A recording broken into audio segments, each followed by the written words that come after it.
안녕하세요 여러분, 이효진입니다. 오늘은 젤리 도넛 해볼 거고요. 준비를 다 해놨어요. 이렇게 준비를 미리 해놓으면 훨씬 더 쉽게 생각을 해주실 수 있습니다.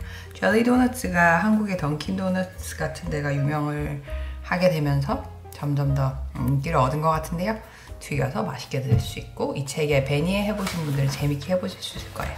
하나씩 준비를 해보자면, 체온 정도의 따스한 우유, 거기에다 이스트는 녹여놨고요. 10분 정도 지난 상태라서 이스트가 반응을 했는데, 이렇게 우유에 하실 때는 물하고 다르기 때문에 그렇게까지 이스트가 막 이렇게 확실한 그런 느낌은 주는 게 아니에요. 뭐 이렇게 가라앉아 있긴 한데 이런 느낌이고요.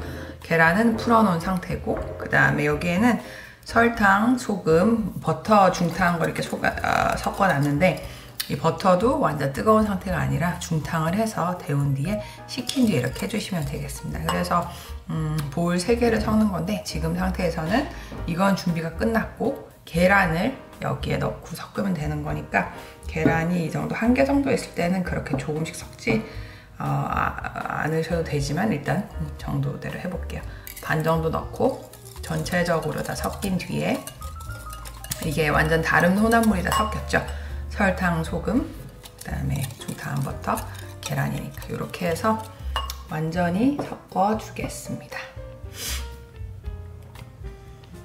됐고요. 이제 이건 옆에 두고,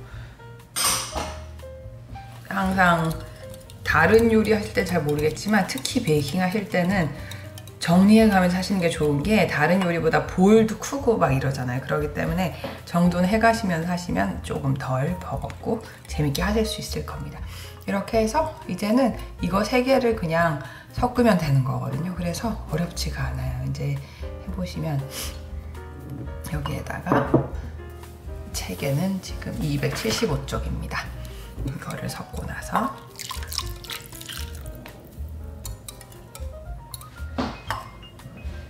이제는 볼이 2개밖에 안 남았죠. 뭔가 이렇게 이제 전체적으로 다 섞고, 이제 여기는 밀가루가 볼에 담긴 거에 섞는데, 밀가루라는 게 한국에서는 빵은 강력분, 뭐 다른 거는 케이크 같은 건 중력분 이렇게 나눠져 있는 반면에, 미국에는 대부분의 경우에 아마 all-purpose flour이라는 걸 쓸 거예요. 한국의 중력분이죠.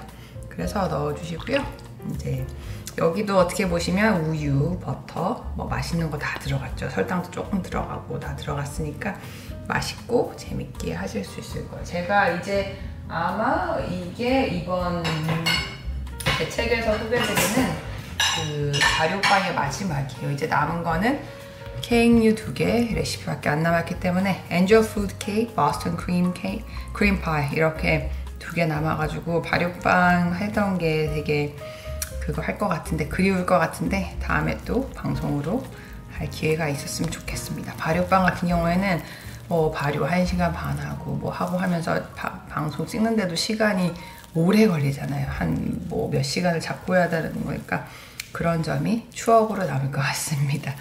그래서 이런 거에서 손으로 치대해 주시는 게 좋은데, 너무 작업대로 얹기 전에 이 가루하고 액체가 이렇게 너무 합쳐져 있지 않으면 버거우니까 보울에서 한번 정돈을 한 상태에서 작업대를 꺼내준다고 생각하시면 되고요. 지금 반죽 같은 경우에는 액체류랑 가루류가 배합이 맞기 때문에 반죽 자체는 다루기 쉬우신 거예요. 이렇게 하실 때도 대충 아랫부분에 너무 이런 가루류가 모여있지 않게 해주시고요. 이 상태에서 전체적으로 이제 대충 반죽을 꺼낸 만큼 좀 안정됐다 이렇게 생각을 하시면, 이렇게 하셔가지고 이제 볼도 이것도 치워주시고 하셔서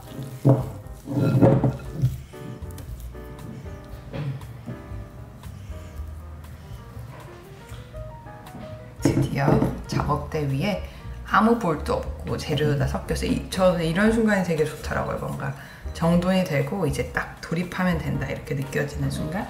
이렇게 해서 이제 칠하도록 하겠습니다. 항상 반죽 같은 거 하실 때 여기 덧가루를 옆에 두시는 게 좋은 게, 쓸 일이 있으니까 이렇게 해서 할 때마다 이렇게 채워주시고요. 항상 습기에서는 멀리 해주셔야 되겠죠. 이렇게 해서 지금 상태에서는 이렇게 하고 이렇게 접고, 지금 이렇게 접으면 이 부분을 또 접고 하는데 살짝 처음에는 질게 느껴질 수가 있어요. 하지만 이게 반죽을 하면서 좀 더 탄탄하게 탄력감이 생기기 때문에 너무 덧가루는 항상 최소만 써주시는 게 중요해요. 왜냐면 덧가루는 본반죽이 합쳐지지 않은 가루잖아요. 어떻게 보면 날가루랑 뭐 큰 차이가 있겠나 싶을 정도이기 때문에 그냥 반죽에 이런 반죽하는 작업을 용이하게 해주는 용이지 사실 맛에도 그렇게 많이 쓸수록 좋은 영향이 없기 때문에 지금 제가 말씀을 드리면서 해봤자 뭐 몇 초, 1분도 안 했는데도 이제 탄력성이 바뀌는 게 보이시죠? 이런 거는 발효빵을 자주 하시다 보면 점점 느껴지실 거고요. 지금 질다 보니까 작업대에 자꾸 붙고 있는데 이런 것도 이렇게 해서 합쳐주시면서 하시면 반죽 질감이 바뀔수록 그런 것도 다 본반죽이 합쳐지거든요. 그래서 이렇게 지금 완전 제가 뭐 찍듯이 이렇게 해가지고 이렇게 손으로 해주시면 되겠습니다. 제가 항상 전체적인 반죽 과정 자체를 처음에 재료를 섞기 시작해서부터, 그러니까 새 재료가 다 섞였을 때 있죠. 이스트가 섞이고 뭐 계란하고 혼합물이 섞이고 가루랑 이제 모든 반죽 자체가 한 덩이로 이렇게 만들어졌을 때, 그때부터 저는 계산을 대부분 하기 때문에 지금부터 이런 식으로 한 15분, 20분 정도 해주시면 되고요. 한 손으로 하셔서 무리가 없으신 분들은 해주셔도 되지만 뭐 손 바꿔가면서 해주셔도 되는 거고, 반죽을 이렇게 하시는 분도 계세요. 그래서 무조건 이렇게 치고 이런 거보다는 미는 방법도 있다는 거 말씀드리고 싶습니다. 그래서 반죽이 조금 더 준비가 되면 보여드릴게요. 저는 지금부터 한 15분 정도 열심히 친 뒤에 보여드리겠습니다. 네, 반죽이 상태가 이렇게 됐고요. 항상 말씀드리는 거지만 이렇게 손으로 하셔도 기계로 하시는 것처럼 막 비춰보면 뭐 이렇게 창살에 비춰보면 뭐가 해가 비치고 이런 느낌은 안 드실 거예요. 오히려 그런 느낌을 내시기 위해서 너무 막 30분, 40분 오래 하시다가는 정말 글루텐의 작용 이런 것 때문에 돌덩이처럼 딱딱한 빵이 나온다고 그때 제가 서울에서 수업할 때 수강생들 분께서 몇 번을 말씀을 해주셨기 때문에 이 정도로 전체적으로 일정하고 크게 뭐 한 군데 재료가 뭉쳐져 있거나 이렇게 안쪽이나 이런 상황에서 그런 다른 점이 없다 이렇게 생각하시면 이 정도면 된 거기 때문에 반죽을 어떤 느낌으로 한 15분 정도 해보시면 그 이상 변화가 없다는 거를 이제 손으로 느끼실 수 있을 거예요. 그래서 이상적인 환경은 반죽을 이렇게 하시는 환경이나 이런 발효를 하시는 환경이 너무 정말 얼음장처럼 차갑고 이런 건 좋지 않겠지만 지금 상태에서 오늘 같은 경우에는 여기 온도가 32도까지 올라가기 때문에 어떤 면에서는 굉장히 에어컨을 안 켜고 있으면 이상적인 빵을 만들고 발효를 하는 환경입니다. 이렇게 해서 이제 둥글려 줄 건데, 둥글리는 거는 항상 손날을 사용한다고 말씀을 드렸죠. 제가 오늘 이 방송이 발효빵 마지막이기 때문에 발효빵에 대해서 혹시 누락된 게 있다 싶으면 최대한 더 말씀을 드릴게요. 이렇게 해서 손날로 정돈을 하는 이유는 그래야 일정한 상태에서 보울 안에서 발효가 되니까, 이렇게 하지 않으면 그 어떤 상황에서도 반죽이 표면 자체가 일정해질 수가 없겠죠. 그래서 이렇게 해서 이제 저희가 할 수 있는 가장 예쁜 원의 모습, 8개 도넛이 나오긴 하지만 반죽 자체는 좀 아담하고 귀여운 이런 느낌이 있습니다. 이렇게 해서 지금 랩을 미리 준비를 해놨는데 이렇게 해가지고 랩에 담고 이렇게 한번 눌러준 뒤에 느슨하게 이런 랩을 씌워주시는 이유가 그래야 공기도 통하고, 그러니까 굳이 꼭 맞게 하셔서 구멍 뚫고 이렇게 하실 필요는 없고 이런 식으로 해서 1시간 반 정도 집에서 가장 따스한 곳에 두신 뒤에 한번 더 해볼게요. 이렇게 해서 이따가 발효된 걸 보여드릴게요. 시간이 지났고요. 발효가 된 상태를 한번 보도록 하겠습니다. 항상 똑같지만 여기 덧가루에 이렇게 찍어가지고 그대로 보면 구멍이 그대로 있고 작아지거나 하지 않으면 발효가 다 된 거고요. 2차 발효 때는 또 다르게 확인하는 방법을 보여드릴게요. 이렇게 하셔가지고 덧가루 이렇게 담아두고 한번 반죽을 이제 8등분을 해야 되니까 이렇게 되면 발효가 다 잘 된 거잖아요. 보이시고 이거를 다 긁어서, 긁으실 때도 혹시 스크래퍼가 이렇게 틀에서 꺼내는 용도가 판매를 할 거니까 이런 거를 하셔가지고, 저희가 해야 되는 거는 8등분을 하면 똑같이 등분을 해야겠죠. 그냥 집에서 드실 때는 그냥 뭐 임의로 하시는 방법도 있을 수도 있겠지만, 그렇게 하면 아무래도 부정확하고, 이거 하실 때도 그냥 등분하시는 것보다 이렇게 한번 하셔가지고 둥글리신 뒤에 정도 하시는 게 더 이제 분할하고 그러시기도 좋으니까, 이렇게 해서 지금 한 손으로 하는 방법 보여드렸고요. 양손으로 하실 때는 이렇게 똑같이 해주시면 됩니다. 일단 지금 여기가 보면 0점으로 해주시고요. 숫자가 보이시는지 모르겠지만 여기 전체가 560이면 560 맞죠? 거꾸로 보니까 모르겠어요. 나누기 8을 하면 저 수학에 너무 약해서 70g인가요? 70 곱하기 8, 87에 56, 70이죠. 70이면 계산기를 쓸 필요가 없어요. 그러면 70g씩 분리를 할 텐데, 항상 분할할 때마다 말씀드리는 게, 지금 이 상태에서 일일이 이렇게 분할을 70g, 70g씩 하시는 것보다는 이 상태에서 8등분을 해 주시고 그 다음에 분할을 하시는 게 더 용이하게 하실 수가 있어요. 그래서 짝수 분할이야 쉽잖아요. 이렇게 하시고 이렇게 하셔가지고 이제 전체를 70g씩 하시고 7번만 하면 되고, 어차피 이 정도 되면 다 70g 금방까지 가거든요. 그래서 크게 분할하는데 시간이 안 들릴 거고요. 안 드실 거고, 마지막 건 분할 안 해도 되니까 좀 보너스 같은 느낌이 있죠. 그래서 다 똑같이 이렇게 분할을 그램을 잰 뒤에 지금은 80g이니까 이 중에서 10g을 빼고 이제 62g, 70g 이런 식으로 해서 맞춰보도록 하겠습니다. 이렇게 지금 모양은 제멋대로지만 8개를 일정하게 다듬을 거고요. 2개씩 하거나 1개씩 하거나 할 거니까, 이렇게 나머지 하지 않는 거는 최대한 반죽이 마르지 않게 매번 이렇게 비닐이나 랩으로 덮어주시는 게 좋습니다. 항상 둥글리시는 거는 작은 반죽 경우에는 손으로 하나로 할 수 있는 수준이니까 요렇게 하셔도 되고, 어떤 분들은 요렇게 여기 작업대의 힘에 기대서 하시는 분들도 있고, 손 위에 이렇게 하고 하시는 분들도 계시더라고요. 그래서 똑같이 큰 반죽 하시는 것처럼 손날을 활용하셔가지고 이렇게 하시는 분들도 있으시니까, 이런 식으로 해서 8개를 만들어 둔 뒤에 팬 위에 넣고 이제 모양을 잡도록 하겠습니다. 반죽이 준비가 됐고요. 이제 팬 위에 얹고 모양을 납작하게 누를 건데, 지금 상태에서 반죽 상태가 다 일정하게 돼 있으면 훨씬 더 그 편차가 적겠죠. 그래서 지금 과정에서는 이렇게 해서 납작하게 하셔도 되는데, 혹시 뭐 원하시면 여기 아랫부분에 유산지를 깔고 하시면 이따가 튀김솥에 넣기가 쉬우시겠지만 크게 상관없을 거예요. 여기는 되게 잘 떨어지는 재질이라서 별로 그런 걸 하지 않았고요. 유산지를 따로 안 까실 분들은 그렇게 하나씩 하셔도 좋습니다. 이런 식으로 하셔서 혹시 뭐 이 팬이 작아서 들어붙거나 이런 게 걱정되시면 이런 걸 바로 옆으로 놓지 않으시고 이렇게 교차되게 놓는 방법도 있으시겠죠. 그런 거는 각 집의 사정에 따라서 해주시면 되고, 이 상태로 저희가 발효를 할 건데, 지금 이렇게 모양을 눌러도 반죽 탄성 때문에 조금 올라오는 게 있거든요. 그래서 한 번씩 더 눌러주시면 좋고, 보통 이런 경우에 면보로 덮으시거나 아니면 랩 같은 거 덮으시라고 하는데, 랩의 문제점은, 랩에 덮으시면 이게 반죽의 습도 때문에 이따가 최종으로 이렇게 반죽을 뗄 때 여기 들어붙을 수가 있어요. 그래서 그거는 어떻게 보면 멘붕이니까, 지금 상태에서 저 같은 경우에는 제일 편하게 하는 방법은, 최종 발효 때는 모양에 영향 끼치는 게 너무 싫으니까 이 팬째로 불을 끈 오븐이 아니라 불을 끈 전자레인지에 넣어놓기 때문에 그런 방법을 추천을 드려요. 일단 저희 목적 자체는 최대한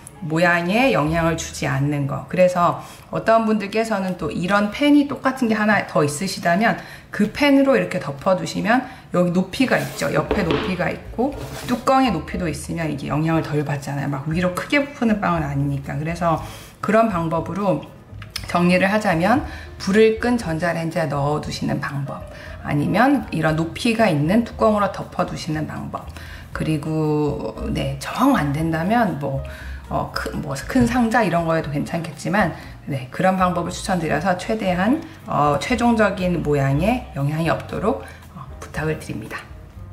2차 발효가 끝났고요.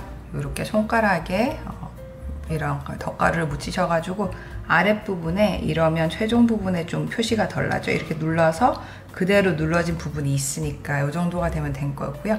혹시 눌렀을 때 서서히 반죽이 이렇게 다시 올라온다 이러면 한 15분 정도만 더 해주시면 분명히 이런 상태로 될 거예요. 그래서 항상 발효가 덜 됐다 싶으실 때는 15분 정도 하시고 그래도 덜 됐으면 15분 추가로 발효를 해보시면 크게 실수하실 일이 없으실 거니까 다른 빵 하실 때도 참조를 해주셨으면 좋겠어요. 오늘은 오븐을 안 쓰는 튀김빵이니까 지금 이미 기름은 솥에 아까부터 데워놨거든요. 그래서 중불로 데워놨으니까 이제 바로 튀기도록 하겠습니다.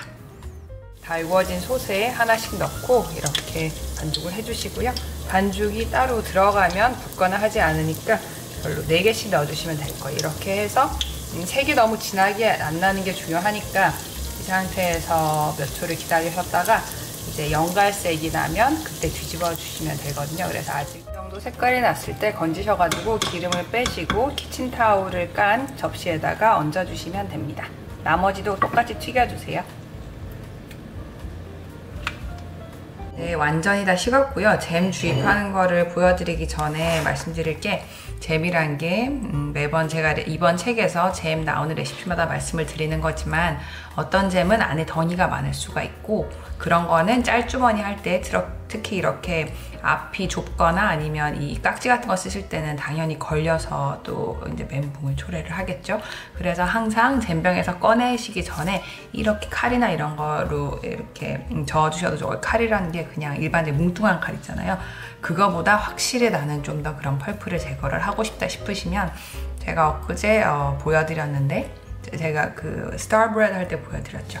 볼에다가 아예 빼셔가지고 이렇게 거품기로 완전히 덩이를 좀 제거하시면 훨씬 더 나으니까 이렇게 짤주머니 하고 나셔서도 이렇게 손으로 좀 빼주셔도 되고요. 네, 펄프가 조금 이 짤주머니랑 친하지 않다는 거 말씀을 드리고 싶었습니다. 이렇게 보시면 이렇게 매력적으로 이런 부분이죠. 이거는 던킨 도너츠 같은 데서도 이런 튀기는 과정에서 생기는 자연스러운 색감 차이인 것 같습니다. 젓가락이 미국에 없는 그런 분들은 다른 걸 쓰시겠지만 한국 사람은 젓가락이 있으므로 이렇게 구멍을 뚫어 주시는데 단순히 구멍을 뚫는다 느낌보다는 구멍을 뚫어서 안에 잼이 들어갈 공간을 조금 확보를 한다고 생각을 하시면 돼요. 왜냐면 지금 이 튀긴 것만 드셔보시면 진짜 아무 맛이 없다, 무맛이다 라는 생각이 드실 게 오늘 같은 경우에는 잼도 넣고 이렇게 슈가 파우더도 넣죠. 이렇게 하기 때문에 가능하면 네, 이렇게 잼을 조금이라도 저는 항상 주입을 할 때 많이는 한 테이블 스푼, 적게는 한 티스푼 정도로 하거든요. 그래서 이게 중간에 없으면 확실히 좀 맛이 없을 거니까 그렇게 해주시면 좋겠습니다. 이렇게 공간을 저희가 만들었으니까 이렇게 해서 지금 깍지가 있으신 경우에는 깍지를 사용하셔도 좋지만 깍지가 없어도 이걸로도 충분히 빳빳하게 되시기 때문에 여기에 끼워 놓으시고 어느 정도 끼워 넣어진 상태라 이게 주입이 되겠죠. 이렇게 하셔서 어떻게 보면 매력적인 게 조금 잼이 삐져나온 이런 부분이 매력적인 뿐더러 이렇게 해야 안에 무슨 잼이 있는지 알 수가 있잖아요. 이렇게 해주시고 이제 완전히 식은 거를 가정을 한 뒤에 슈가 파우더 이렇게 뿌려주시면 좋은 게 그렇게 물으시는 분이 있을 것 같아요. 베니에는 왜 식기 전에 바로 이거 하라 그러고 이거는 이렇게 하라 그러나 다 식고 나서 하라 그러나 말씀을 하실 텐데 미국인들도 그렇고 한국인들도 그렇고 베니에라는 제품 자체는 워낙에 튀기자마자 먹는 그 자리에서 먹고 그냥 다시 데우거나 이런 것도 불가능하고 그런 느낌이지만 도넛은 그렇지가 않잖아요. 도넛은 그렇지가 않으니까 일단 조금 장기 보관을 하려면 그렇게 튀기고 식지 않은 상태에서 슈가 파우더를 바로 뿌리면 시간이 지나면 금방 다 흡수가 되고 좀 흉해지고 당도만 높아지고 이럴 거예요. 당도만 높아지면 다 흡수가 되면 또 이렇게 뿌려줘야 되겠죠. 그래서 지금 같은 경우에는 제가 이렇게 해서 미국에 판매를 하는 경우는 이렇게 자연스럽게 잼이 흐른 모습도 판매를 하지만 한국에 워낙에 디저트 이런 거 판매할 때 미적인 걸 이런 걸 중시하다 보니까 이렇게 짜셔가지고 아예 세로로 이렇게 아니면 살짝 이렇게 세워서 보관해 놓으시면 이 흘러내리고 이런 게 없어질 거예요. 아니면 이렇게 세로로 보관하셔도 되는데 그럼 슈가 파우더가 또 떨어지고 할 수가 있으니까 이게 뭐 경사가 있게 이런 식으로 살짝 뭐 용기에 얹으시든지 이런 식으로 켜켜이 쌓아서 도넛 보관하시든지 이런 식으로 해주시면 될 것 같습니다. 그러면 오늘 이렇게 젤리 도넛 만들어 봤고요. 어느새 숨가쁘게 달려온 촬영 일정이었지만 이제 드디어 2개밖에 안 남았어요. 그래서 저도 시원섭섭한 마음이 있는데 제가 이런 방송을 통해서 가장 전달을 드리고 싶었던 거는 베이킹은 어렵지 않다. 특히 미국 베이킹은 어렵지 않고 미국인들이야 뭐 시판 제품도 있고 해서 쉽게 한다고 생각하지만 한국인으로서도 한국에 있는 재료만으로도 전혀 별로 이제 억울한 점 없이 답답한 점 없이 하실 수 있도록 하는 게 제 책의 목적이었고요. 재밌게 해보셨으면 좋겠고 남은 것도 재밌게 방송을 봐주셨으면 좋겠습니다. 오늘 여기까지 하고요. 다음 방송에서 뵐게요. 감사합니다. This is the recipe for my jelly donuts. I really hope you try making it at home because it's super easy, super just delicious. So just, enjoy and then happy baking everyone. See you in the next video. Thanks for watching. Bye bye.